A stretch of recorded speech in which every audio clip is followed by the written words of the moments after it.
네, 안녕하세요. H채널의 한창훈입니다. 반갑습니다. 2019년 1월 7일 비트코인 및 암호화폐 시황 방송을 시작하겠습니다. 일단 먼저 댓글로 좋은 의견과 질문, 정보 공유해주신 분들에게 다시 한번 감사 말씀을 드리겠습니다. 그리고 제가 댓글을 혹시 여러분들 댓글 써주신 것 중에 제가, 읽지 못하는 부분이 있는데, 그런 경우는 댓글에 이제 댓글을 다실 경우에는 저한테 이제 알람이 안 떠서 제가 그 체크를 못 해요. 그래서 그런 부분을 혹시 제가 여러분들 댓글을 읽지 못한다고 하더라도 저희 뭐 일부러 읽었는데 확인을 했는데도 설명을 안 드린다거나 답변을 안 드리는 경우는 없기 때문에 일단은 제가 만약에 답글을 못 한다고 하면 이렇게 하트 표시를 해서 제가 일단 이 글을 읽었다라고도 표시를 하니까 그 부분을 일단 이해를 해주시기 바랍니다. 예, 그럼 이제 바로 시작을 해볼게요. 일단 이쪽님이 이제 얘기를 해주셨는데 라이트코인 한번 얘기를 해달라고 하셔서 제가 이따가 오후 영상에 라이트코인은 설명을 드리도록 하겠습니다. 네, 그리고 송기붕님이 이제 어제 트론 얘기를 해주셔서 제가 트론 차트를 설명을 드렸고요. 자꾸 깜빡대는데 예. 그리고 예, 김판이님이 물을 마시다 지금 물을 흘려가지고, 예, 김판이님이 질문을 해주셨어요. 뭐냐면 주식 관련된 질문인데 부자들은 BW, CB 그리고 시장 가격보다 싼 가격에 주식을 살 수 있어서 일반 사람들이 경쟁에서 이길 수 없다, 이기기 어렵다는 방송을 봤는데 어떻게 생각하시는지 얘기 한번 부탁드립니다 라고 이제 써주셨습니다.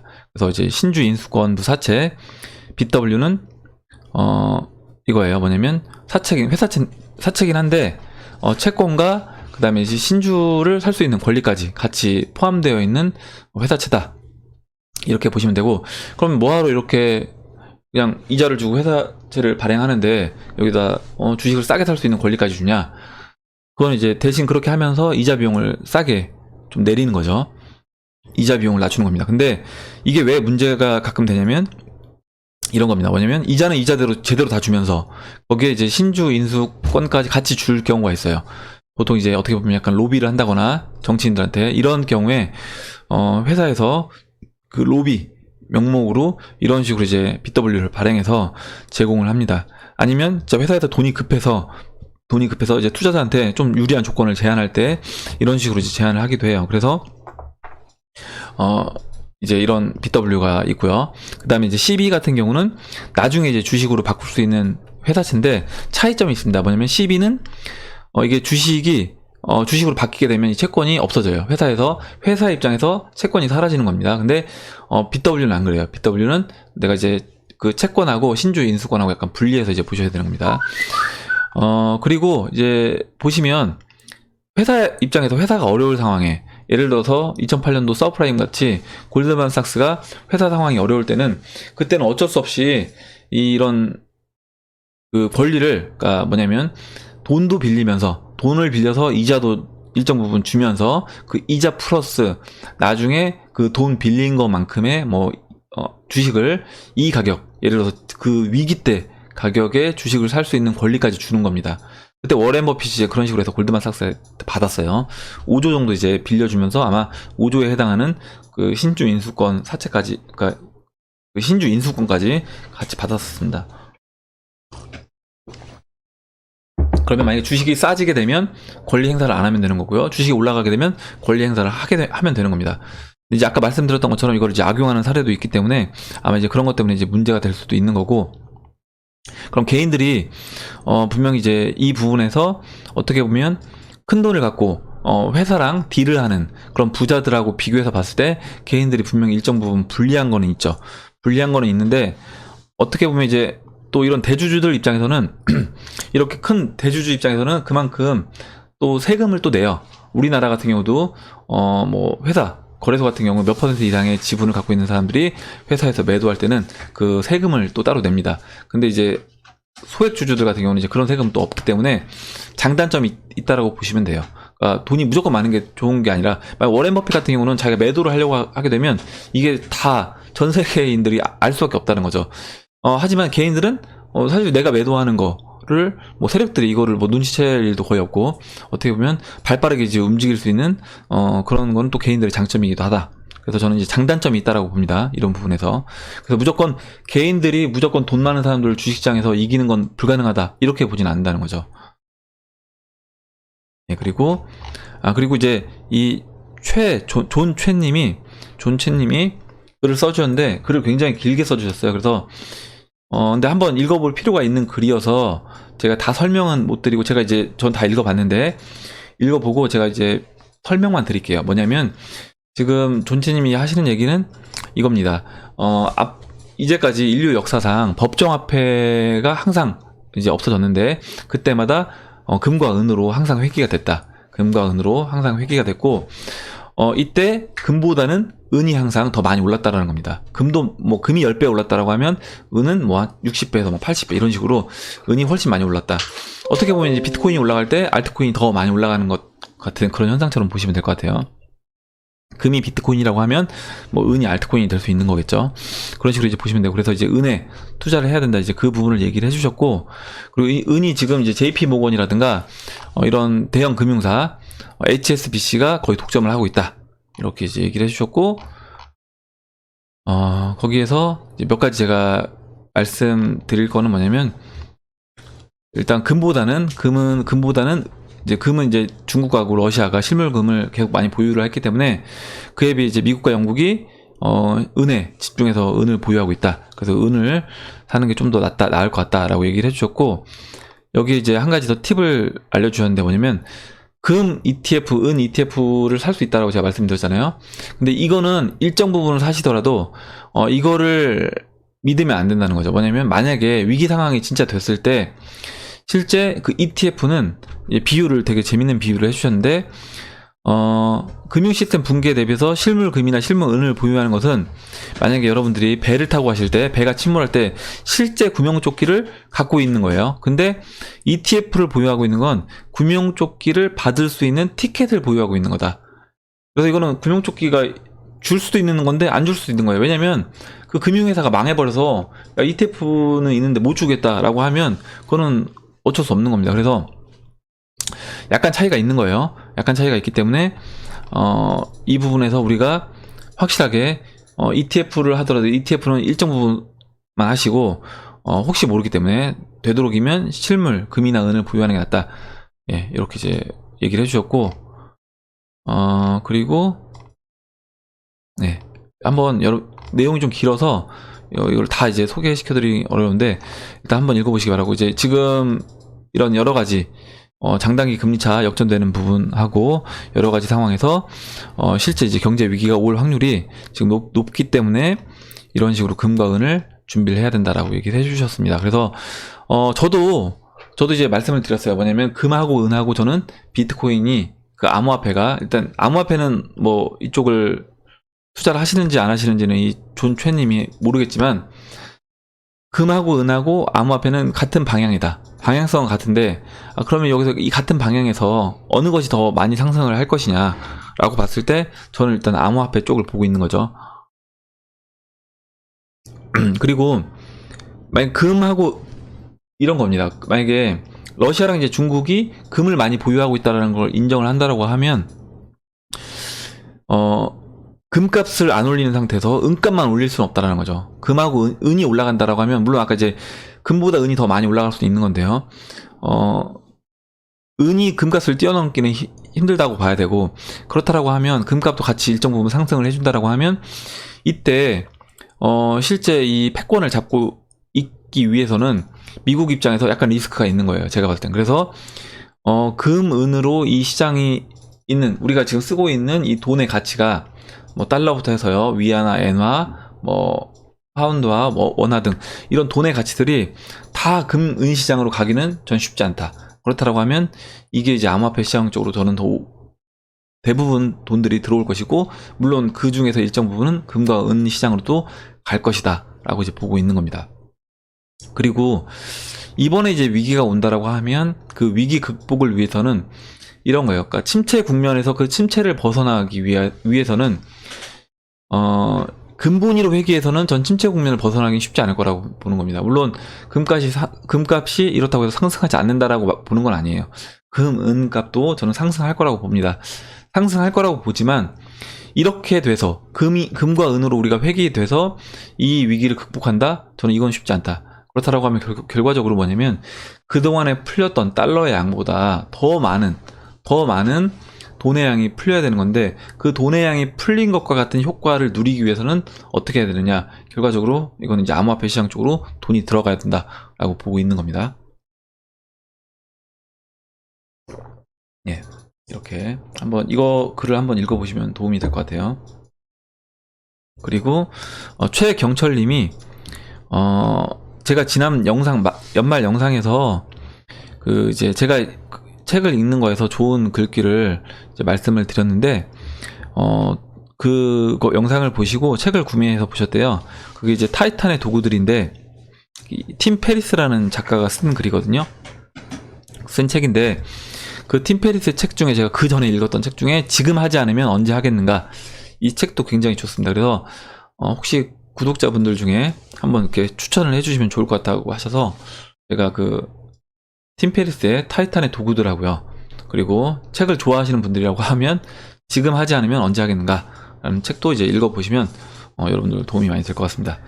읽어보시고, 제가 또 이 암호화폐 영상 말고 제가 그 뭐죠, 부의 분수 영상도 같이 이제 자기개발 관련된 부의 분수 영상을 올리고 있는데, 그 영상 플러스해서 책 관련된 거 제가 이제 읽어보는 책 중에 좋은 부분들을 여러분들하고 같이 이제 공유하는 그런 영상도 좀 이제 여유가 되면, 시장이 어느 정도 이제 상승장으로 돼서 이제 여러분들도 좀 심리적으로 어느 정도 안정을 찾으면 제가 그런 영상도 같이 한번 올려보도록 하겠습니다.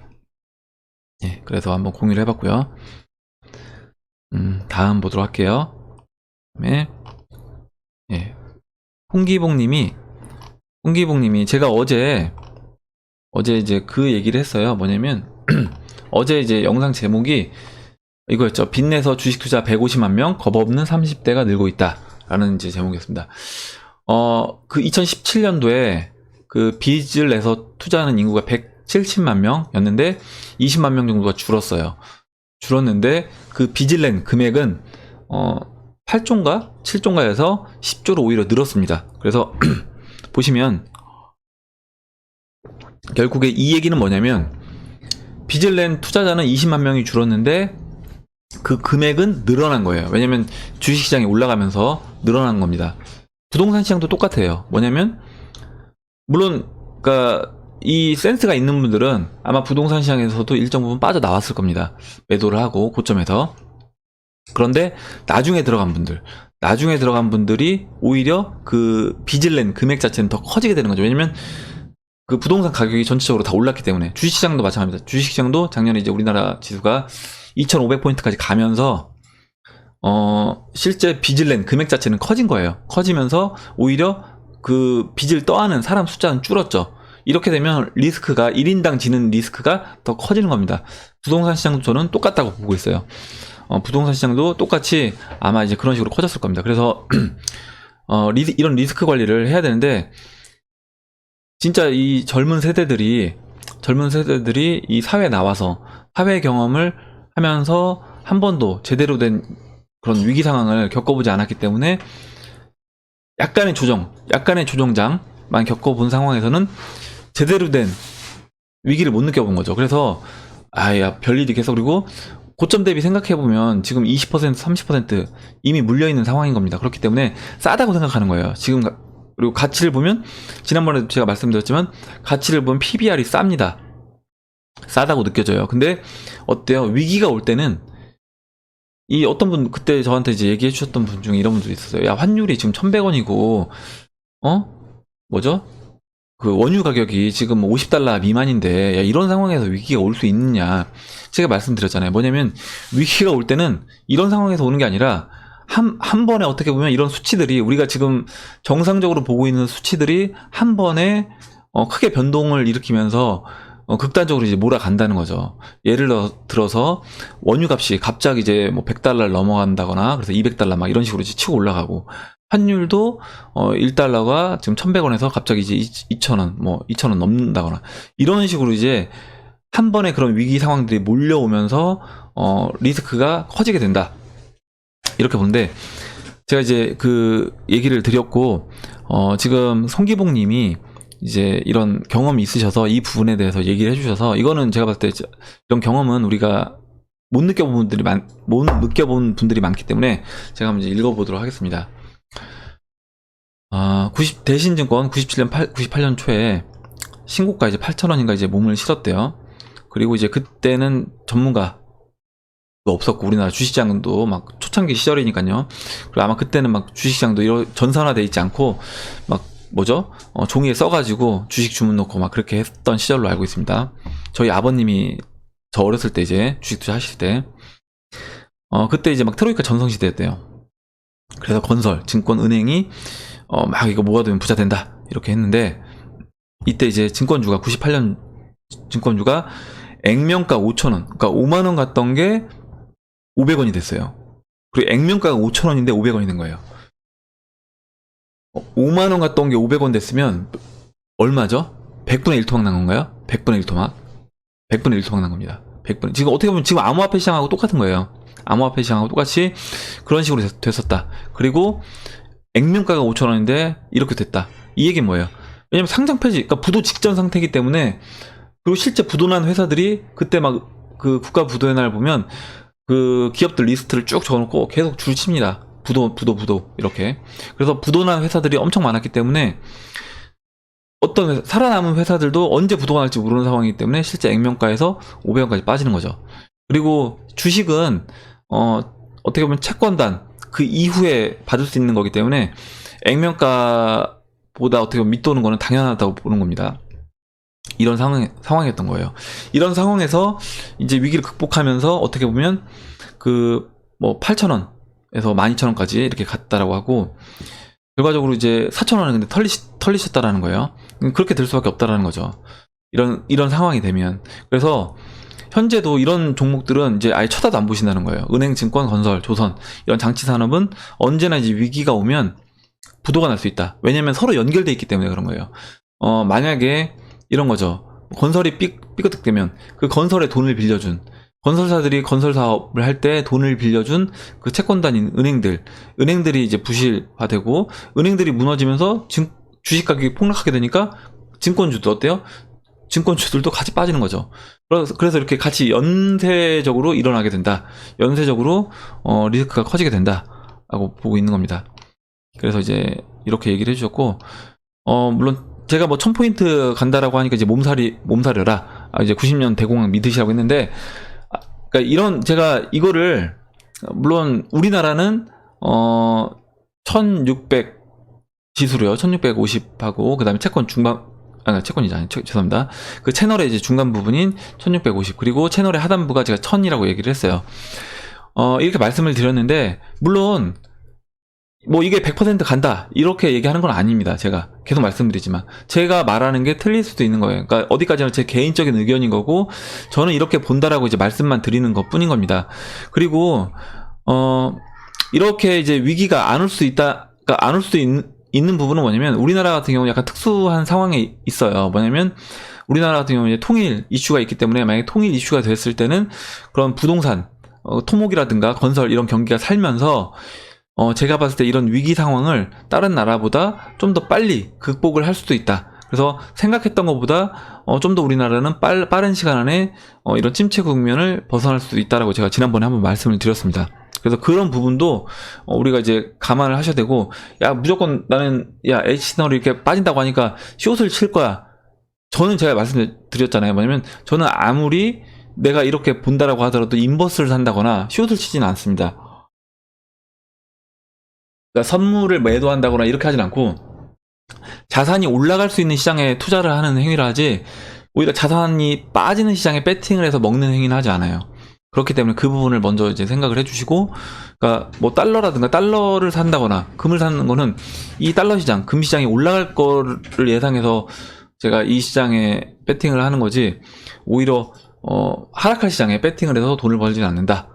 예, 그 부분은 그거 자체도 저는 그 리스크를 지기 싫기 때문에 그렇게 하고 있는 겁니다. 유아인처럼 뭐 우리나라 망한다고 해서 막 우리나라 선물 매도 때리고 이렇게 하진 않는다는 거죠. 예, 이렇게 한번 좋은 경험을 이렇게 공유를 해주셨기 때문에 한번 읽어봤고요. 그리고 다음에 이제 무진님이 벡터 거래소 이제 개인도 이용할 수 있느냐 이렇게 얘기를 해주셔서 제가 이제 답변을 들었는데 제가 봤을 때 벡터 거래소의 최종 목표가 뭘까? 벡터 거래소의 최종 목표는 지금 벡터 거래소가 스타벅스랑도 이제 연결했잖아요. 연결해서 벡터 거래소의 최종 목표는 그 지갑을 이용해서 개인들이 암호화폐를 결국에 이제 암호화폐가 우리가 사용하는 돈이 된다라고 하면 개인들이 그 믿을 수 있는 가장 대형화된 암호화폐를 그 지갑에 넣어놓는다고 했을 때 그 지갑에 넣어놓고 그 지갑을 개인들이 이제 뭔가 물건을 구매할 때마다 쓸 거 아니에요. 그리고 가치들이 계속 이동할 겁니다. 그러면 그 이동되는 그게 이제 스타벅스도 될 수 있고 그 여러 가지가 될 수 있는데 그것에 돈이 왔다 갔다 하는 그런 데이터들을 다 갖고 있겠다라는 거죠. 구글, 유튜브가 우리가 어떤 걸 하는지 구글이 무서운 게 그거잖아요. 우리가 하는 모든 행동들을 다 감시를 하고 있습니다. 제가 이제 구글을 쓰다 보니까 제가 어디 식당 들어갔다 오면은 구글이 저한테 얘기를 해요. 너 어디 맛집 갔다 왔지? 거기 식당에 대해서 리뷰 좀 써줘. 그 다른 사람들 그 다음에 올 사람들한테 도움이 될 수 있게 리뷰 좀 써달라. 제가 어디 뭐 만약 버스를 타고 간다. 버스 정류장 서 있으면 너 버스 정류장 지금 거기에 대해서 또 길을 알려준다거나 아니면 뭐 지하철도 마찬가지고요. 이런 식으로 아니면 제가 뭐 기차를 타러 가면 그 기차역에 대해서 너 어디에서 어디까지 가는 거냐. 제 모든 이동 경로 그리고 제가 위치한 그런 것들에 대한 정보를 구글이 다 알고 있습니다. 이게 이제 돈인 거예요. 이게 돈인 거고 결과적으로 저는 벡터 거래소는 뭐냐면 구글처럼 모든 사람들이 쓰는 돈에 대한 그 이동 경로, 가치에 대한 이동 경로를 그 데이터를 얘들이 갖고 있겠다라는 게 저는 벡터의 최종 목표로 보고 있는데 결국에 이제 벡터가 그걸 하려고 하는 거예요. 하려고 하는 거고 그래서 이제 스타벅스를 어떻게 보면 초기부터 같이 들어와서 하는 것이기 때문에 당연히 이제 개인들도 이용할 수 있게끔 해줄 거다라고 보고 있고 벡터 관련된 이제 기사를 이 시사 매거진에 나온 이제 기사를 보면 여기에 벡터 거래소의 이제 장점이라고 해서 나와 있는데 거기서 이제 암호화폐의 실생활 사용화 이제 시사 매거진에 잠시만 소개를 한번 해드릴게요. 제가 이것도 링크를 걸어놓을 테니까 혹시 필요하신 분들은 이제 보시면 되겠습니다. 시사 매거진에서 벡터는 암호화폐 시장에 혁명을 일으킬까? 라는 이제 이 최지연 기자님이 쓰신 거고 보시면 벡터 거래소에 대한 소개 제가 뭐 계속 벡터 거래소 얘기는 수차례 했기 때문에 따로 이제 말씀 안 드리고 여기서 이제 필요한 부분만 말씀을 드리면 벡터는 기관 및 개인의 거래는 물론 잠깐만요 글자를 좀 더 크게 할게요.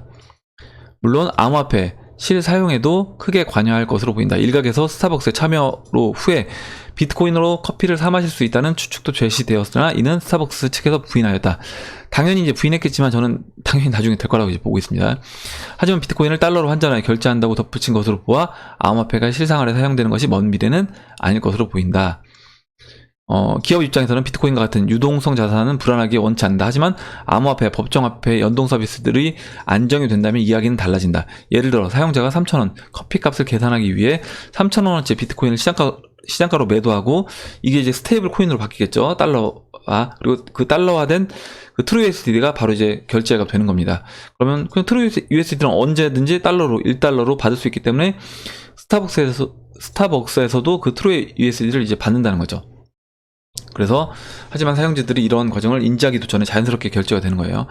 그러니까 이런 부분, 이런 결제가 되는 부분, 기술적으로 야 이거 지금 기술적으로 가능해 이렇게 얘기하시는 분들이 있는데 기술적인 거는 저는 사실 이거는 우리가 옛날 그 인터넷 썼던 거 생각해 보세요. 지금 인터넷 시장하고 지금 그때 옛날 인터넷 그런 거는 뭐 생각할 수 없을 정도 이제 수준 차이가 납니다. 그렇기 때문에 그리고 5G가 되면 더 빨라질 거고요. 그렇다라고 하면 저는 지금 야 이거 변동성이 이렇게 큰 자산을 가지고 결제할 수 있어? 이런 부분 얘기해 주시는 부분. 이거는 저는 이제 법정화폐가 가치가 0으로 가고 나중에는 거의 법정화폐 가치가 의미가 없는 수준까지 된다라고 하면 그때는 진짜 법정화폐로 그 TrueUSD로도 결제 안 할 수도 있는 거예요. 그냥 암호화폐로 결제도 할 수 있는 거고요. 그 전 과도기적 단계에서는 그 비트코인이라든가 뭐 리플이라든가 이더리움 이런 거를 실시간으로 이제 매도를 하고 그걸 TrueUSD로 바꾸어주고 바로 결제가 되는데 그 과정 자체가 굉장히 이제 우리가 거의 불편함을 못 느낄 수준까지 될 거다 라고 보고 있습니다. 그리고 다음 댓글 보도록 할게요. 그다음에 이충희님이 주식이 토큰화되면 24시간 휴장 없이 주식시장이 돌아갈까요? 이렇게 얘기해 주셨는데, 예, 저는 그렇게 될 거라고 이제 보고 있고, 실제 지금 보시면 주식도 그 야간 선물을 이용해서 뭐 개별주들은 우리가 거래를 할 수 없지만, 일단 코스피 전체 시장에 대해서는 우리가 해지를 어느 정도 할 수 있습니다. 거의 24시간은 아니지만 거의 그 장 끝나고 한 3, 4시간 쉬고 바로 야간장이 열리기 때문에 그렇게 이제 할 수 있는 거예요. 근데 이제 이게 이제 그 암호화폐 시장이 되면서 저는 그때는 기존 주식시장도 토큰화 되면서 이게 이제 구별이 없어질 거라고 제가 말씀드렸잖아요. 기존 시장과. 앞으로 이제 기존 시장과 기존과 주식시장과 암호화폐 시장이 거의 구별이 없어지는, 처음에는 물론 뭐 거래소 시장, 암호화폐 거래소 시장, 그리고 이제 나스닥 시장 뭐 이런 식으로 구별해서 사용하겠지만, 뭐 나스닥 시장에 있는 주식들이 다 토큰화가 되고, 그리고 암호화폐 거래소에 있는 그 코인들이 뭐 증권형 토큰으로 일정 부분 바뀌고, 이렇게 되면서 나중에는 이게 합쳐질 거다 이렇게 보고 있습니다. 뭐 분리해서 사용한다고 하더라도 뭐 거의 우리는 이제 못 느끼는 그런 상태가 될 거로 보고 있어요. 다음 이제 마크님이 써주신 내용을 보도록 하겠습니다. 읽어볼게요. 중국의 부채 문제가 심해서 위기가 온다면 이 부분이 트리거로 작용할 것이라는 평가들이 있습니다. 그러면 부동산 즉 자산들에서 돈을 빼야 하는데, 최근 중국 부동산들을 매입하고 있는 건 미국인들이라고 합니다. 소련 체제 와해와 국가 독립이 인플레이션에 의해서 일어났다고 이제 말씀하신 것처럼, 미국이 소련에게 했던 것처럼 중국에게 의도적으로 인플레이션을 일으켜 이로 인해서 중국 금융시장 개방 및 소수민족 독립을 꾀하는 건 아닌가 합니다. 이렇게 되면 미국의 중국 부동산 매입이 설명이 될 것 같습니다. 이로 인해 과거 일부 국가들의 위기가 왔을 때 비트코인이 반응한 것처럼 브렉시트 남미, 중국 체제 특성상 큰 자본가들이 자산 시동이 쉽지 않기 때문에 암호화폐 시장으로 급격히 자산 이동이 일어나지 않을까 합니다. 이렇게 이제 질문을 해주셨어요. 그래서 이 부분을 이제 보면, 일단 지금 중국이 인플레이션 상황이 오기 전에 일단 인플레이션 상황이 오려면 저는 일단 먼저 침체 국면으로 가고, 그 침체 국면으로 가는 과정에서 중국이 이제 외환 위기를 겪는 거죠. 그 달러당 7위안을 넘어서면서 외환 위기를 겪어서 중국이 이제 그 구소련이 뭐 하이퍼 인플레이션까지는 아니라고 하더라도 그 어느 정도 이제 인플레이션을 겪었습니다. 그러니까 뭐 10배에서 20배 물가가 막 상승하면서, 그렇게 되면 정권 자체가 유지하기가 힘든 거예요. 유지하기 힘들고 중국도 이제 그렇게 될 수 있다라고 보고 있고, 일단 지금 현재 중국인들의 어떤 부동산을 다시 이제 미국인들이 매입한다. 이 부분은 제가 이제 관련된 기사를 말씀을 드리면, 지금 보시면 미국 부동산 내다 팔기 시작했다. 이게 이제 2018년도 8월 20일자 기사예요. 그래서 보시면 중국의 이제 종합보험그룹인 안방이 이런 6조에 해당하는 그 럭셔리 호텔을 시장에 내놓았대요. 팔기 시작했다라는 겁니다. 팔기 시작했고, 그리고 보시면 특히 또 2015년 뉴욕의 랜드마크인 아스토리아 호텔을 19억 5천만 달러 2조 1927억 원에 이제 매입한 것은 기념비적인 거래였는데, 이런 지금 그때 이제 사들였던 이런 자산들을 지금 다시 매도를 하고 있다. 왜 그러냐면 중국 정부가 이제 미중 무역이 불거지자 위안화를 방어하기 위해서 중국 기업의 해외 부동산 투자를 제한하고 있으면서, 어떻게 보면 이런 기업들이 위기를 느낀 거죠. 위기를 느꼈기 때문에 미리 이제 이 자산을 처리를 하는 겁니다. 처리를 하면 다시 이제 미국인들이 사겠죠.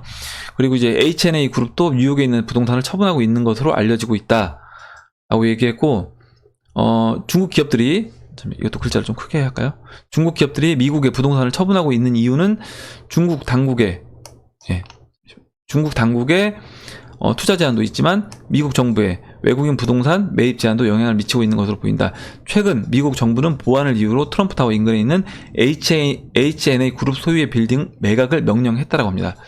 이렇게 매각 명령도 내리고, 실제 얘네들이 이제 그 중국 기업들이 달러 빚을 져서 어떻게 보면 투자를 했기 때문에 위안화 가치가 떨어지면서 이런 걸 매각하는 겁니다. 제가 지난번에 한번 그 애널리스트인가요?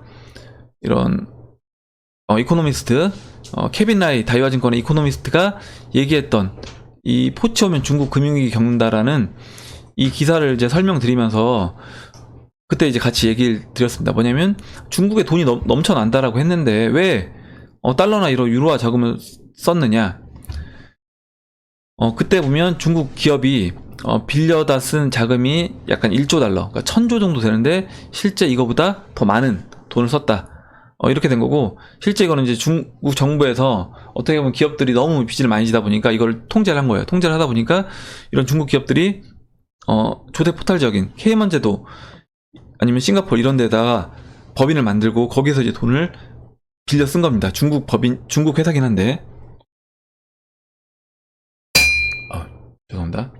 그리고 이런 기업들이 뭐냐면 대부분 이런 에버그란데라든가 H&A, 방금 전에 이제 말씀드렸던 H&A 이런 기업인데, 이런 기업이 보시면 중국 에버그란데는 이제 중국 2위 부동산 개발 회사예요. 그리고 1990년대 광저우에 설립된, 그리고 케이먼 제도에 본사를 두고 있는, 그리고 H&A 그룹은 금융과 부동산 개발, 호텔 경영 등을 하고 있는 회사들이고, 이 회사가 이제 이자 부담이 적은 거예요. 왜냐면 달러가 금리가 낮기 때문에 위안화 빚을 쓰는 것보다 달러 빚을 쓰는 게 유리했던 겁니다. 그래서 달러 빚을 썼는데 이제 여기서 이제 금리가 인상되면서 금리 인상 플러스 달러 가치가 상승하면서 지금 그런 위기를 겪고 있으면서 기존에 자신들이 갖고 있던 자산들을 매각을 하는데, 다 매각하진 않는 거 아니에요. 일단은 어느 정도 유동성 떨어지는 부분만 이제 매각해서 현금을 마련할 겁니다. 현금을 마련하는데 아마 이제 이게 제가 지난번에도 말씀드렸던 것처럼 부동산 같은 경우는 이미 프로젝트가 진행 중인 것들은 쉽게 매각이 안 되는 거예요. 미국에 있는 이런 부동산들은 매각할 수 있지만 중국에 있는 부동산들은 만약 프로젝트 진행 중에 있는 것들은 매각하기가 쉽지 않다. 그렇게 되면 결과적으로 그런 것들을 얘네들이 만약에 진짜 위기 상황이 왔을 때 헐값에, 오히려 지금 파는 거는 잘한 걸 수도 있다는 겁니다. 오히려 지금 파는 것들은 나중에 생각해보면 진짜 위기 상황이 왔을 때는 잘하는 걸 수도 있는 거고요. 그때는 진짜 위기 상황에서는 완전 말도 안 되는 가격에 팔 수 있다는 겁니다. 우리가 지금 증권주라든가 은행주, 아까 이제 송기봉님이 얘기해 주셨던 것처럼 5만원짜리를, 야 5만원짜리가 500원? 이게 말이 돼? 이렇게 생각하는데, IMF 상황이 돼서 부도나기 직전까지 상황에 몰리게 되면 그런 식으로 이제 떨어질 수 있다는 겁니다. 그래서 그 부분까지 우리가 생각을 해봐야 되는 거예요. 그리고 이번에 만약에 저는 위기가 온다라고 하면 기존 시스템들 중에서는 아마 진짜 부도나고 아예 사라지는 회사들이 굉장히 많을 수 있다. 왜냐면 3차 산업에서 4차 산업으로 넘어가는 과정이기 때문에, 제가 지난번에도 말씀드렸지만 은행주 같은 경우들 지금 같이 보면 엄청 싸요. PBR도 뭐 말도 안 되게 싸고, 증권주도 뭐 PBR 너무 쌉니다. 너무 싼데, 이런 거죠. 4차 산업으로 넘어간다라고 하면 지금 기존의 이 암호화폐 거래소가 증권사의 역할도 할 수 있고요. 은행 역할도 할 수 있는 거예요. 그렇다라고 하면 기존 3차 산업 시절의 증권사, 은행들 중에 이 4차 산업으로 발빠르게 변화하지 못하는 그런 기업들은 정말로 부도가 날 수도 있다. 그렇게 되면 당연히 그런 기업들의 어떻게 보면 가치는 0으로 이제 갈 수밖에 없는 거죠. 그래서 그런 부분에서 나중에 이거 진짜 싸다고 해도 우리가 확실하게 확인해보고 투자를 해야 되는 거다 라는 부분을 이제 말씀드리겠습니다. 이렇게 이제 말씀을 드리고, 그래서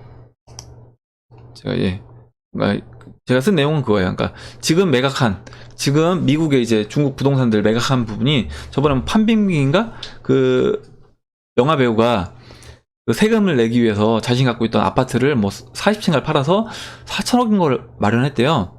그렇게 하는 거 보고, 그럼 아파트 값이 도대체 얼마냐. 근데 물론 그걸 이제 뭐 20-30% 금매로 처분했다고 하는데, 저는 그것도 잘한 걸 수 있다. 그것도 어떻게 보면 판빙빙이 진짜 운이 좋아서 좋은 타이밍에 매도한 걸 수도 있다라고 보고 있습니다. 나중에 진짜 위기 상황이 왔을 때 그때 세금 4천억 내라고 하면 팔 수도 없는 거예요. 팔 수도 없고, 그 판다고 해도 4천억 마련하기도 쉽지 않은 걸 수도 있는 겁니다.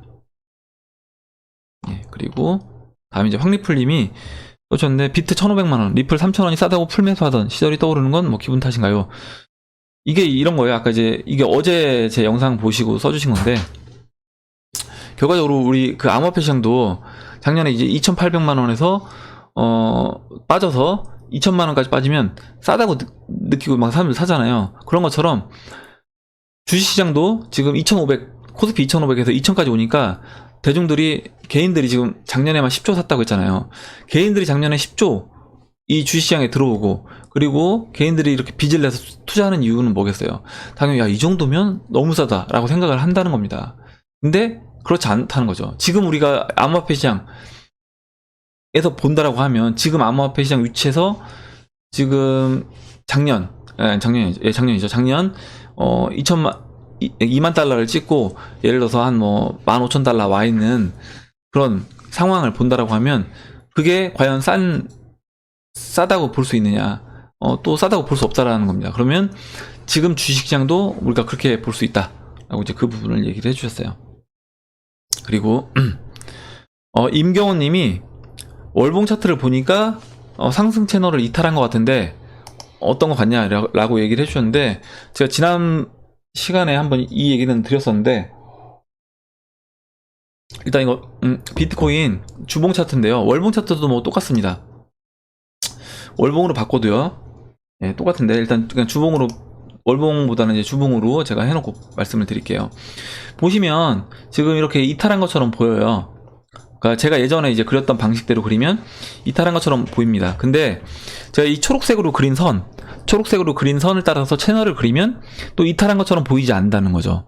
그게 무슨 얘기냐면, 제가 드리고 싶은 얘기가 뭐냐면, 차트는 그 그리는 사람의 어떤 차트를 보는 관점에 따라서 다소 차이가 날 수 있다. 그래서 야, 이거 채널로 이탈했으니까 이거 깨진 거 아니야, 이렇게 본다라기보다는 과연 이 지금 가격이 싼 가격인지 우리가 이제 평가를 해야 된다.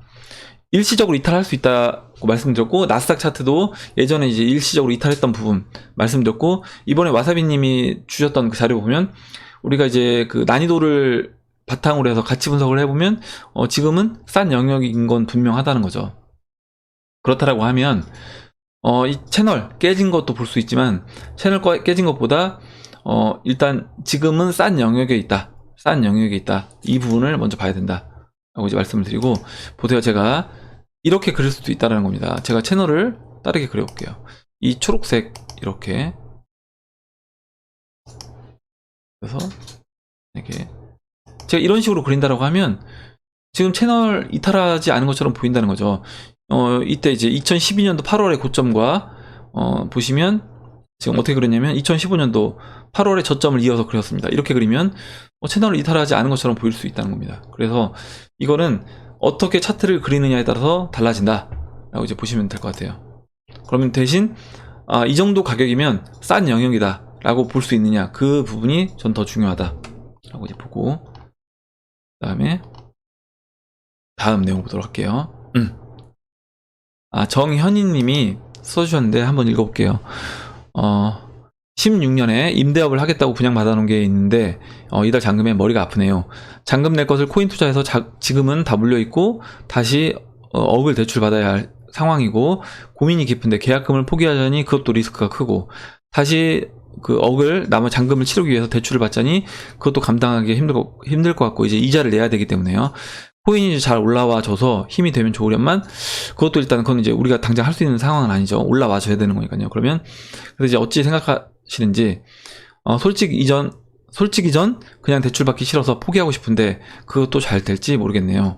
이렇게 이제 써주셨습니다. 그래서 일단 제가 이제 우리가 투자에서 성공하기 위한 그 조건으로 항상 말씀드리는 게 뭐냐면,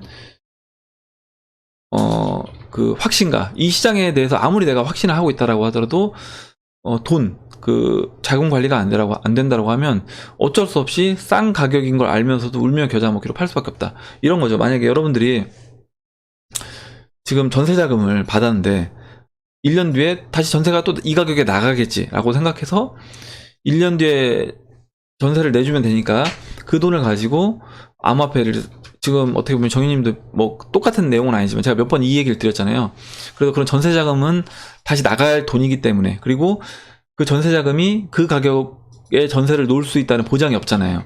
그렇다라고 하면 당연히 그건 리스크이기 때문에 여러분들이 그거는 조심하셔야 된다라고 말씀을 드렸습니다. 그래서 실제 아마 정혜님처럼 꼭 뭐 이런 잔금이 아니라고 하더라도 누군가한테 다시 돌려줘야 될 돈이라든가 이런 부분이 있을 겁니다.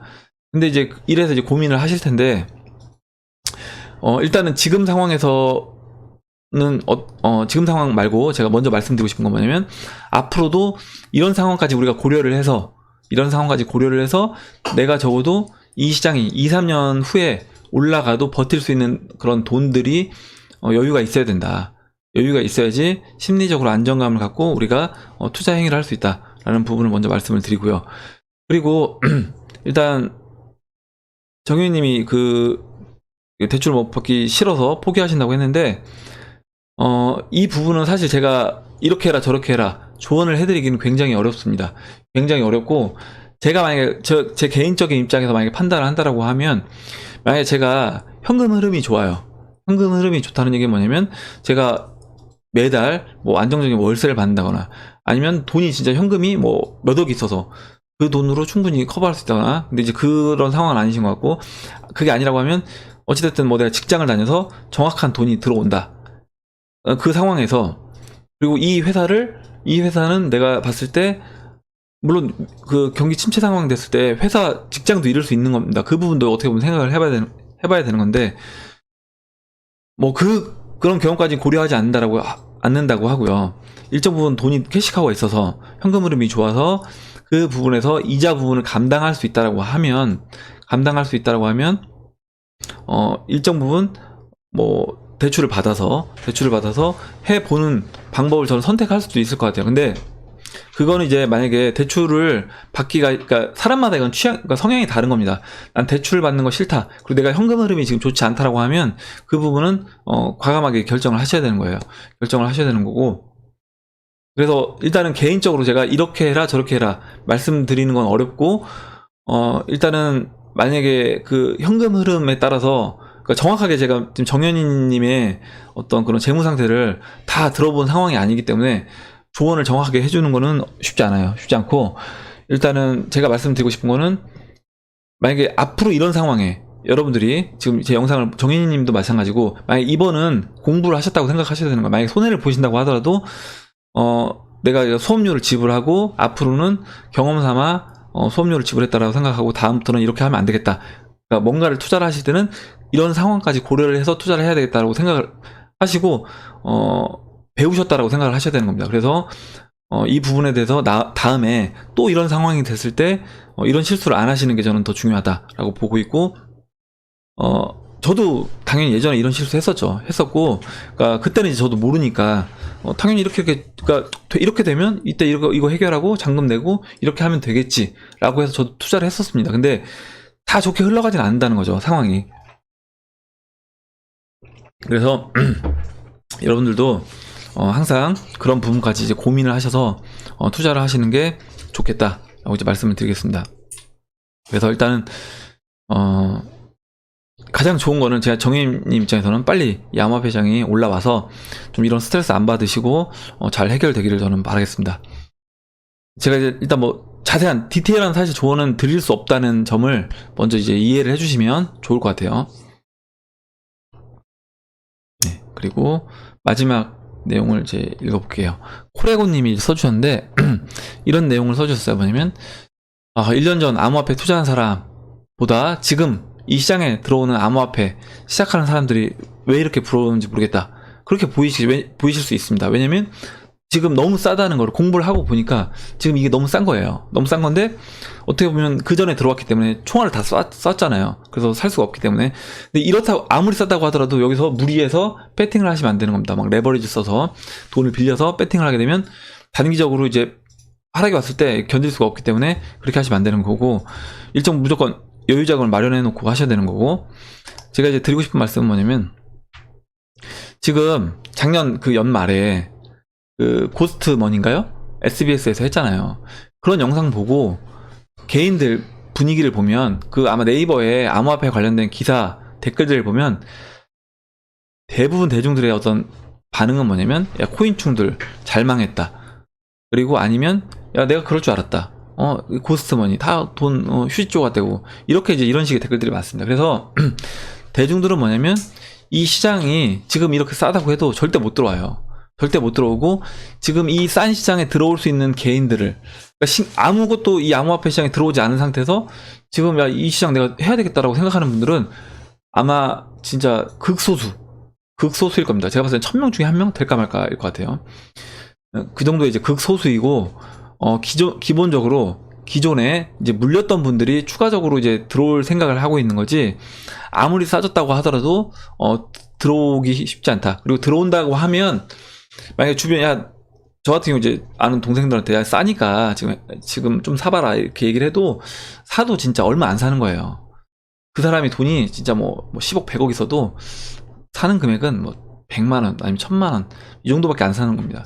안 사고 진짜 큰 돈은 사지 못한다는 거죠. 언제 사느냐? 진짜 큰 돈은 여러분들이 아시잖아요. 진짜 큰 돈은 나중에 이 시장에 올라가서 그 시장에 올라가는 걸 보고 확신이 들어서 그때 이제 산다는 겁니다. 그래서 어차피 지금은 알려줘도, 싼 거 알아도 많이 못 산다, 이렇게 이제 보시면 될 것 같아요.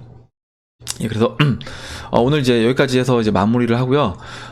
댓글로 여러분들 좋은 의견과 질문 그리고 정보 공유해 주신 분들에게 다시 한번 이제 감사 말씀을 드리겠습니다. 오늘 이제 제가 얘기한 내용 중에서 여러분들 또 뭐 오늘 그 얘기한 내용이 아니라고 하더라도요, 여러분들 혹시 궁금한 점 있으시면, 그리고 뭐 여러분들 정보 있으시면 같이 공유해 주시면 감사하겠습니다. 예, 그럼 이상으로 2019년도 1월 7일 비트코인 및 암호화폐 시황방송 일부를 마치도록 하겠습니다. 도움이 되셨다면 좋아요와 구독 버튼 그리고 알림종 버튼을 눌러주세요. 감사합니다.